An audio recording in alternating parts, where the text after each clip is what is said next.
রাখো রাখো, পরে কাটতে হয়, আগে ফু দিতে হবে না।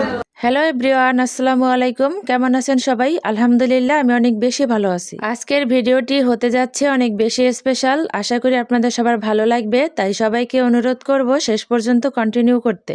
আজকের ভিডিওতে শেয়ার করব আমাদের লিটল প্রিন্সেস আরিশার বার্থডেতে আমরা কি কি করেছি সেসব। যদিও বা বার্থডে পার্টি সেভাবে বড় করে করা হয় নাই, ঘরোয়া ভাবে করা হয়েছে। এখানে প্রায় 30 জন মতন মানুষ ছিল, ব্যাস এইটুকুই। বার্থডে পার্টি যতই ছোট করে করা হোক না কেন, আয়োজন ছিল কিন্তু বড় বড় পার্টির মতোই। খাওয়া দাওয়া, সেলিব্রেশন সবকিছু মিলিয়ে আমরা অনেক সুন্দর একটা সময় কাটিয়েছি। ছোট বড় সবাই মিলে অনেক বেশি আনন্দ করছি।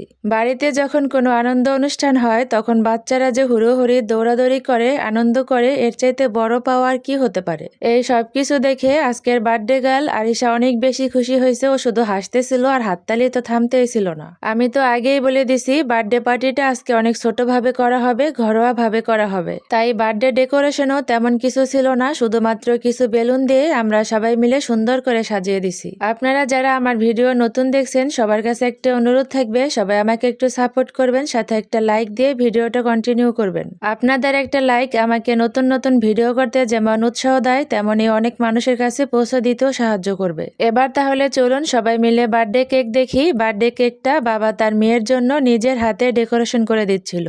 বার্থডে গার্ল তার বাবাকে আগে থেকে বলে রাখছে সে তার বার্থডেতে পিঙ্ক কালারের কেক চায়, এজন্য ভাইয়া খুঁজে খুঁজে ওর পছন্দ মতোই নিয়ে আসছে। বাবার একমাত্র রাজকন্যা বলে কথা, এইটুকু আবদার তো করাই যায়, আর এটা তো পূরণ করতেই হবে। এদিকে তারা বার্থডে কেক কাটার জন্য অনেক বেশি ব্যস্ত হয়ে গেছিল, এমনকি মোমবাতিটা না নিভিয়ে কাটার জন্য খুব তাড়াহুড়া করতেছিল। ভাইয়া বারবার বলতেছিল আগে কেক কাটতে হয় না, আগে মোমবাতি নিভাতে হয়। তারপরে সবাই মিলে মোমবাতি নিভিয়ে নিল। এখানে আরিশা তার বাবা ভাই বোন সবাইকে সাথে নিয়ে কেক কাটতেছিল, আর ভাইয়া সবাইকে কেক খাওয়াই দিতেছিল। এখানে যারা যারা ছিল সবাই অনেক বেশি মজা করে কেক খাইতেছিল, কিন্তু বার্থডে গার্ল তো খাবেই না, কারণ সে মোটেও পছন্দ করে না।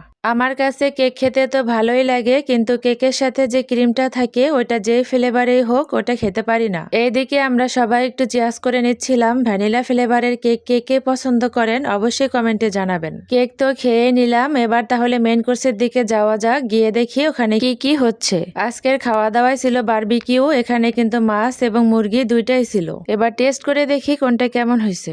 আমি প্রথমে মুরগিটা নিয়ে নিলাম, এটা সস দিয়ে খেতে অনেক বেশি মজা লাগতেছিল। মাছটা খেতেও মজা ছিল, কিন্তু আমি যেহেতু মুরগি লাভার তাই মুরগিটা আমার কাছে অনেক বেশি মজা ছিল। আমরা কিন্তু একসাথে দুইটা বার্থডে সেলিব্রেট করছি। অন্য একটা বার্থডে ভিডিও আমি পরবর্তীতে শেয়ার করে দেব। ততক্ষণ সবাই ভালো থাকবেন। আল্লাহ হাফেজ।